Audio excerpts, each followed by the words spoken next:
നാളെ തിരുവോണം. പൊന്നോണത്തെ വരവേൽക്കാൻ അവസാനവട്ട ഒരുക്കങ്ങളുടെ ഉത്രാടപ്പാച്ചിലാണ് നാട്.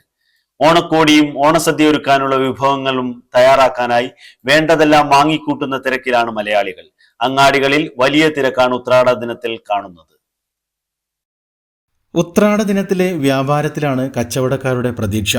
നാളെ പുലരുമ്പോൾ തിരുവോണം എത്തുന്നതോടെ വീടുകളിലെ ആഘോഷത്തിരക്കും പാരമ്യത്തിലെത്തും. പഴം, പച്ചക്കറി, പൂക്കൾ, പാൽ തുടങ്ങി അവശ്യ സാധനങ്ങൾ വാങ്ങാൻ ഉത്രാട ദിനത്തിൽ തിരക്കേറും.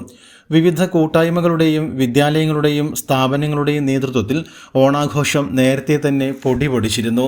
പൊന്നോണ നാളിൽ ഓണക്കോടിയും ഓണസദ്യയുമായി വീട്ടുകാരും ബന്ധുക്കളും ഒത്തുചേരുന്നതോടെ ആഘോഷവും ഗംഭീരമാകും.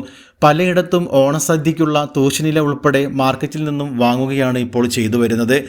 തൂശനില ഇത്തവണത്തെ വിപണിയിലെ സ്റ്റാറാണ്. സദ്യ വിളമ്പാനുള്ള ഒരു നാക്കിലയ്ക്ക് ഏറ്റവും കുറഞ്ഞത് 7 രൂപ കൊടുക്കണം. വലിയ നഗരങ്ങളിൽ ഇത് ഇരട്ടിയാവും. 2 ദിവസമായി തിമിർത്തു പെയ്യുന്ന മഴയ്ക്ക് നേരിയ ശമനമുണ്ടായത് പൊതുജനത്തെയും കച്ചവടക്കാരെയും ആശ്വാസത്തിലാക്കിയിട്ടുണ്ട്.